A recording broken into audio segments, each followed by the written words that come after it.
Tappei has just released Arc 9 Chapter 38, and this video will be a summary of the chapter. So, if this gold coin was instead Garfield's punch, Lady Emilia will know exactly what he would do, and therefore can avoid the attack and make Garfield cry. Emilia says she doesn't want to make Garfield cry, and then Rem says that she can keep dodging the attacks, so Garfield will have a broken spirit. We see that Rem took over the explanation of Owl's ability to Emilia, and Emilia finally understands it. Rem says that she'll check in on Garfield since he is currently sleeping, and Rem says that Garfield would like that. We see that Rem was rivals with Garfield in the past. After all, Garfield liked Ram, and of course Rem likes her sister, so they were both competing for Ram's affection.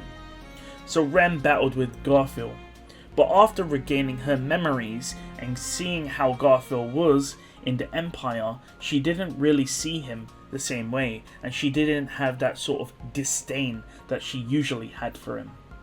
Not only that, the current Garfield would be crushed by guilt after failing to protect Beatrice and Subaru, so Rem doesn't want to kick him when he's down. Rem thinks about her relationships. She was more at ease with those like Zelda and Katia. Not only that, she once again pushed away Subaru. Rem blames herself. She says that she will rescue Subaru and then apologize by breaking her own finger.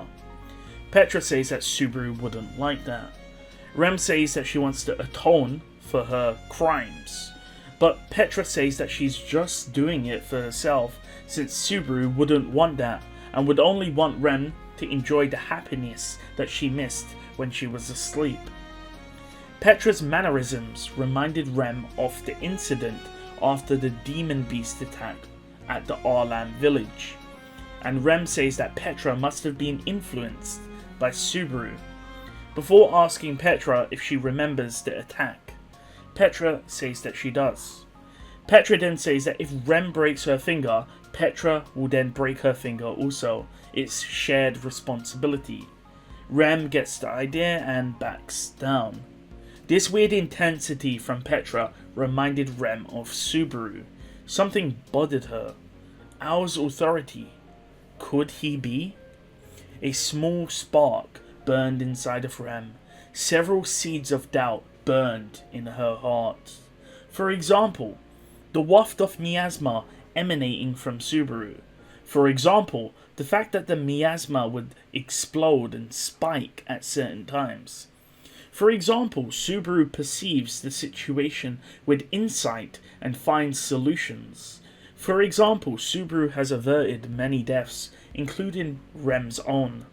Individually, it seems fine, but together, if you put in the middle the idea of an all-powerful authority, it makes sense.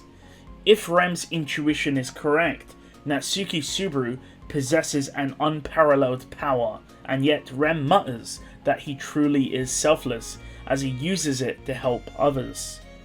If Subaru truly wanted to bend the world to his whim, he would never have allowed Rem to break his finger back in the Valachian Empire. Rem says that she'll break her finger to atone for herself, and Petra says, wait, didn't we already say we weren't going to do that?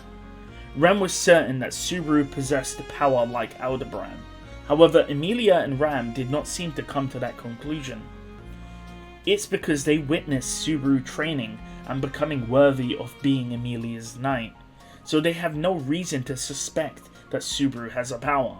For Rem, who was asleep, she didn't have this reference point, so that's the reason why she assumed that Subaru had a power also. However, even with Subaru's power, it was not omnipotent, hence the situation they are in now. Rem decides to tell Emilia and Ram her thoughts to get their opinion, but Roswell and Clint appear. Roswell says that he heard the situation and came. Rem welcomes Roswell, saying that she is back. Roswell freezes for a second and then stumbles and apologizes. We see that Roswell is overwhelmed with a tide of information.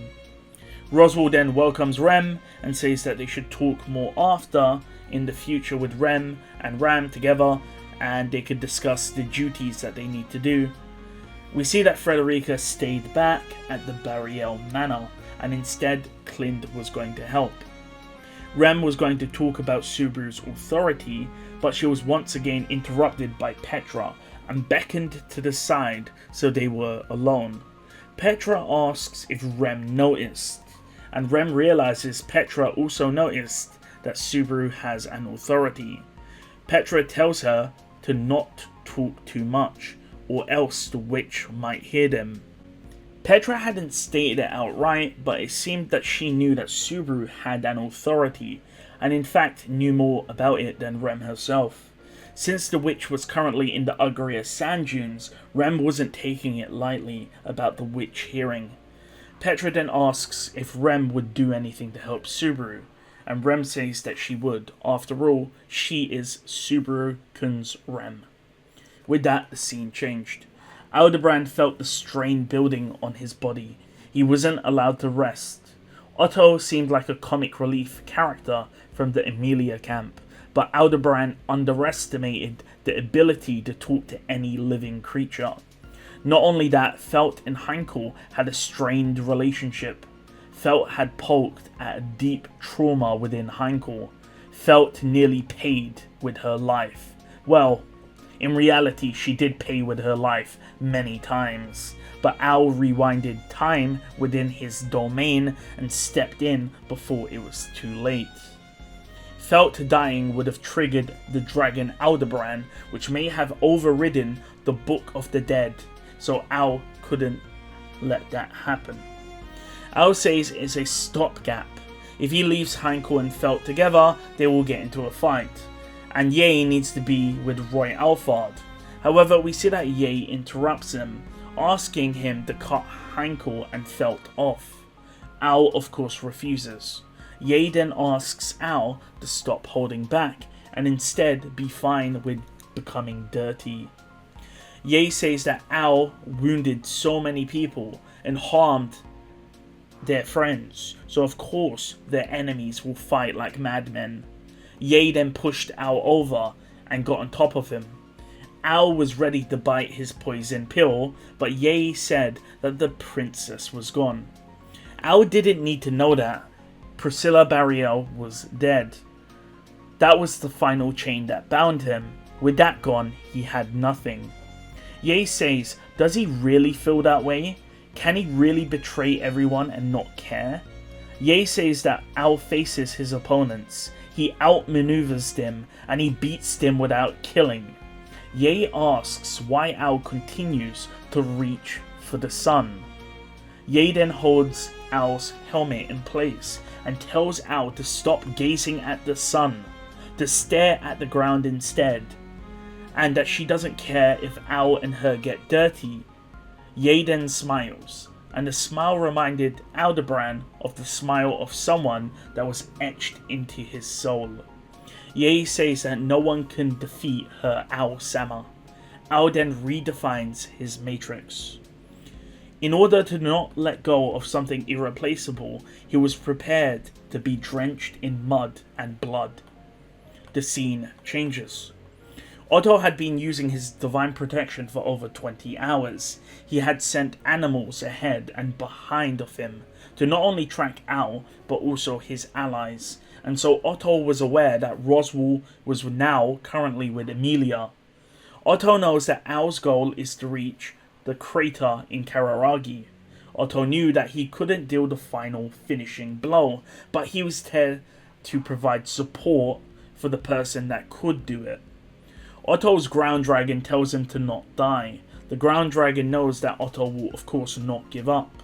The ground dragon tells Otto to rest since Al's group is resting, but Otto says now is the best time to interfere and attack.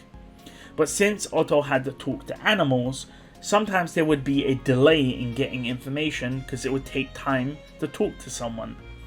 Luckily, he didn't lose track of Al's group, thanks to the Zodabugs. Other animals wouldn't go near the Divine Dragon, but the Zodabugs were disgusting and they would do it because they acted more in a hive mentality. Otto says that he will thank the Zora bug leader afterwards. But that might be a bit difficult, a voice yelled out. A second later, Otto was yanked upwards. A thread was around his neck. However, at the last second, Otto put his fingers between the threads and his neck to avoid suffocation. Ye says that Otto has quick reactions and that he would have made a very good shinobi. See, I told you, Al-sama, no one can beat you. And with that, the chapter ends. So it seems Al has captured Otto now, well, using Ye, and Rem is aware that Subaru can rewind time. Of course, she doesn't know that it's returned by death, and yeah, things are going to get interesting.